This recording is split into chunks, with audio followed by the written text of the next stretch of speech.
안녕하세요. 주식의 흐름을 콕 집어드리는 최반장입니다.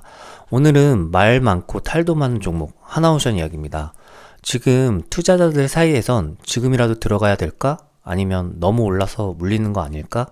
이렇게 의견이 팽팽한데요. 하나오션 지금 사도 될까? 고민되시죠? 그래서 저 최반장이 블록딜, 12리스크 다 따져봤습니다. 특히 실적은 좋은데 전환사채 리스크가 있고 산업은행 지분 블록딜까지. 오늘 영상에서는 이 리스크들을 차트 흐름, 실적, 수급, 정책적 배경까지 전부 짚어드릴게요. 자, 먼저 주가 흐름부터 정확히 짚어볼게요. 하나오션 주가 예전엔 3만원대, 근데 지금은 9만원 근처까지 올라왔습니다. 3배 가까이 오른 거니까 이거 너무 오른 거 아니야? 이제 고점 아니야? 이런 말이 나오는 게 당연해요. 근데 단순히 가격만 보고 고점이라고 판단하는 건 위험한 오판일 수 있다는 거. 왜냐? 차트는 완전히 다른 얘기를 하고 있기 때문이에요. 자, 그럼 연봉 차트부터 보실게요. 하나오션은 과거 10년 넘게 박스권에 갇혀 있었습니다. 대우조선 해양 시절부터 3에서 5만원 구간을 넘지 못하고 박스 횡보만 했죠. 근데 지금은 2023년부터 그 박스권 상단을 강하게 돌파해서 완전히 벗어났습니다. 이건 단순히 급등이 아니라 패턴 자체가 바뀐 것, 즉 장기 하락 구간 종료, 상승 구조 전환의 신호예요. 월봉으로 보면 더 명확합니다. 2023년 하반기부터 저점이 높아지고 고점도 차곡차곡 올라가는 전형적인 추세 전향형 우상향이 시작됐습니다. 자, 눈여겨볼 건 지금 이 구간. 급등 이후에 무너지지 않고 옆으로 기면서 눌림목 조정이 아주 견고하게 소화 중이라는 점입니다. 이건 빠지기 전이 아니라 다시 한번 날아오르기 직전에 정비 구간으로 볼 수 있습니다. 자, 일봉상으로 보면 최근 몇 주간은 지지선 부근에서 거래량을 줄이며 옆으로 기고 있는 흐름입니다.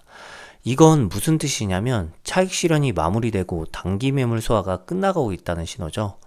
특히 최근엔 기관 수급이 점진적으로 다시 유입되고 있고 이평선 정렬도 우상향으로 바뀌는 구간이에요. 즉, 이 구간은 빠지기 전이 아니라 터지기 직전 흐름에 가깝습니다. 요약하면 이렇게 정리됩니다. 단기 가격만 보면 많이 오른 것 같지만 장기 박스권 돌파, 구조 자체가 바뀐 것.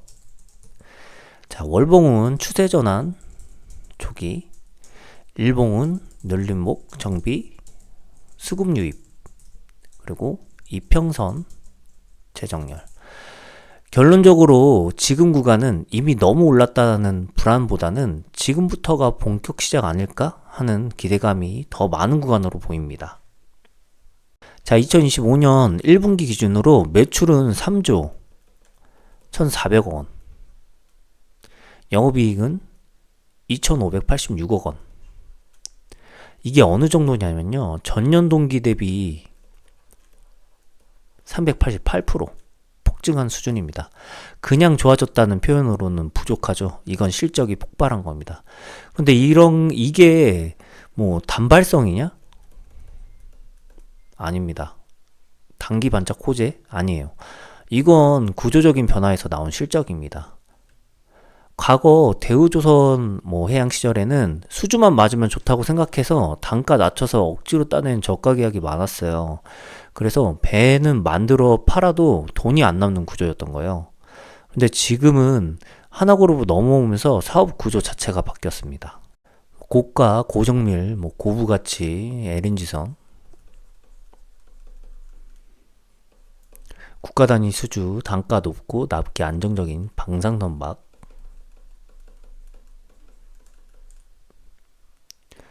기술력 기반, 중국이랑 가격 경쟁 필요 없는 특수선. 중국은 깡통배 많이 만들죠. 즉 싸게 많이 파는 구조에서 비싸게 정확히 파는 구조로 전환된 겁니다. 이런 구조는 실적이 반짝이 아니라 쌓입니다. 하나오션은 이제 단가 높은 선박을 안정적으로 수주하고 이익률이 꾸준히 유지되는 사업 포트폴리오를 갖게 됐어요. 그래서 이 영업이익 2,586억 원은 한 번 잘한 게 아니라 앞으로도 계속 나올 수 있는 체질 개선의 결과라는 점이 중요합니다. 그래서 주가가 실적으로 받쳐진다? 맞습니다. 지금 주가가 9만 원 선까지 온 건 기대감만으로 올라온 게 아니고 실제로 이만큼 벌고 있고 앞으로도 벌 수 있다는 구조적인 자신감이 있는 겁니다. 수주 잔고도 역대 최고 수준으로 쌓여 있고 인도 단가도 올라가는 구간이기 때문에 단기뿐만 아니라 내년, 내후년 실적도 미리 선반영되는 흐름이라고 보시면 됩니다. 하지만 시장에서 가장 불안해하는 건 이거죠. 산업은행의 블록딜이 나오자 시장에선 전환사채 물량까지 함께 우려하는 분위기가 형성됐습니다. 많은 분들이 이걸 두고 언제쯤 전환되려나 하고 궁금해 하시죠. 이미 12 물량 존재는 시장에 알려진 상태인데요. 추가 충격은 거의 없습니다. 왜 그럴까요? 하나오션 전환사채에 대해서 조금 더 깊게 설명해 드릴게요. 일단 숫자만 보면 엄청 매력적입니다. 전환가액 43,350원, 현재 주가 79,900원. 산술적으로 전환만 하면 수익률이 98%에 달하는 구조입니다. 전환해서 전량 매도한다면 거의 2조 2,500억 원 시세 차익을 얻을 수 있죠. 그런데 수출입은행은 지금 전환하지 않고 있습니다. 왜일까요? 표면적으로는 수익이 커 보여도 실제적으로 지금 전환하기가 어렵습니다. 자, 5,700만 주가 한꺼번에 풀린다. 주가 폭락할 수 있겠죠. 수익은커녕 손해만 입을 수 있습니다. 수출입은행은 정부가 설립하고 운영하는 국제금융기관입니다. 쉽게 말해 나라에서 운영하는 은행이에요. 정책기관 특성상 단기 차익보다 시장 안정 그리고 정치적 리스크 회피가 더 중요하고요. 원래 목적 자체가 수익이 아니라 구조조정 안정화였다라는 점, 그리고 수익보단 공공성과 시장 안정성이 우선됩니다. 그런데 스텝업 시점이 가까워지면, 자, 이 CB는 2028년 5월부터 금리가 1.5%로 올라가는 구조예요.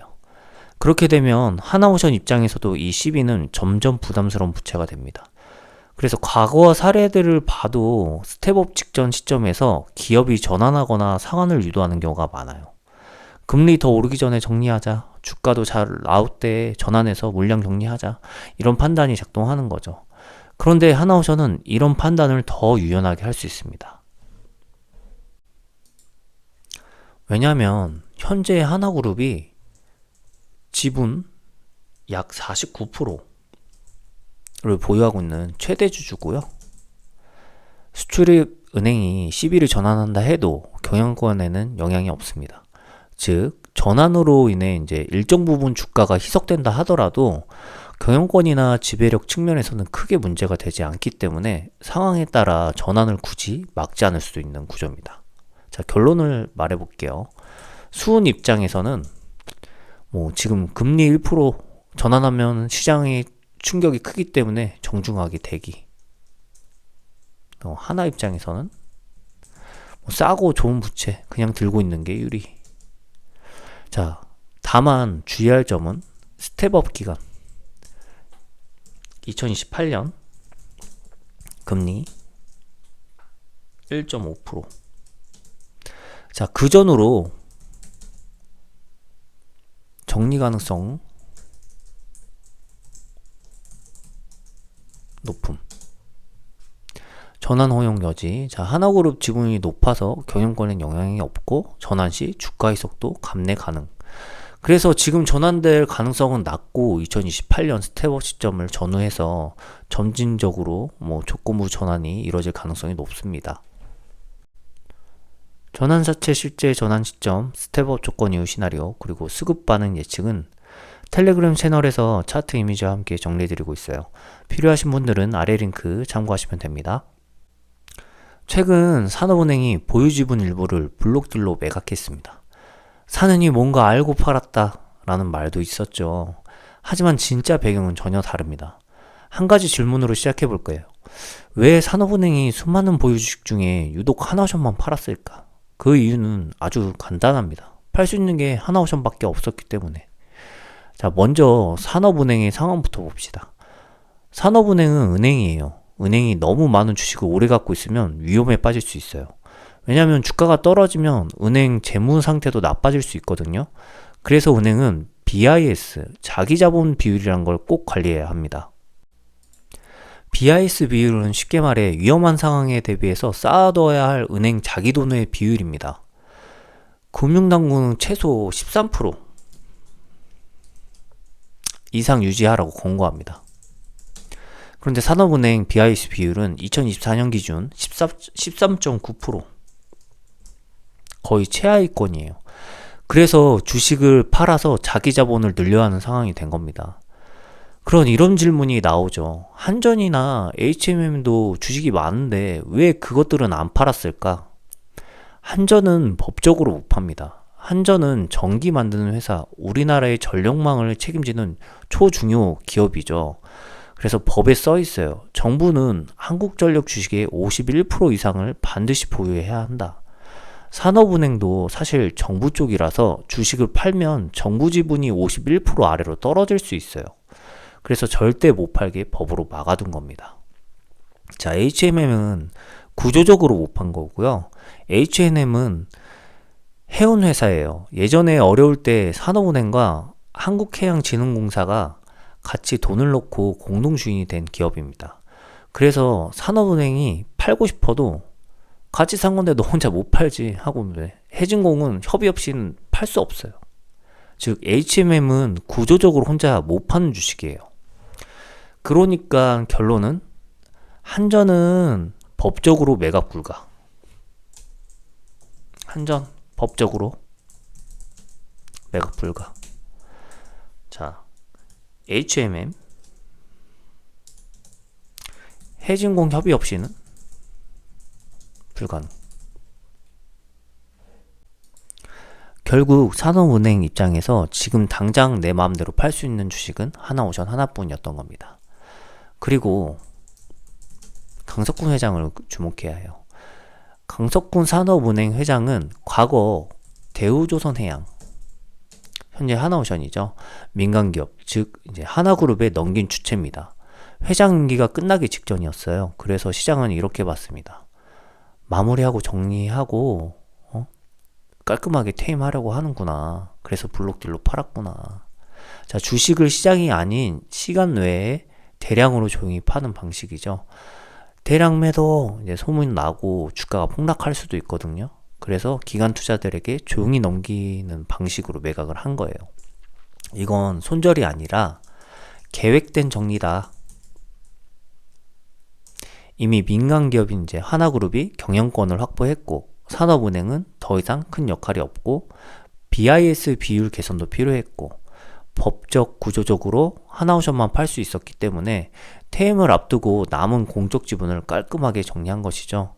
자, 도망이 아니라 제도적 매듭 정리라는 표현이 더 정확하죠. 산업은행 물량 해소 이후 수급 구조 분석, 지배 구조 변화 시나리오 등은 텔레그램 채널에서 이미지 자료로 따로 정리해 두었습니다. 관심 있으신 분들은 영상 설명란 링크 참고해주세요. 영상에서 전반적인 흐름을 설명해 드렸지만 실제 매수, 매도, 구간별 대응 전략이나 수급 힌트, 그리고 차트 이미지 자료는 텔레그램에서 실시간으로 공유 드리고 있어요.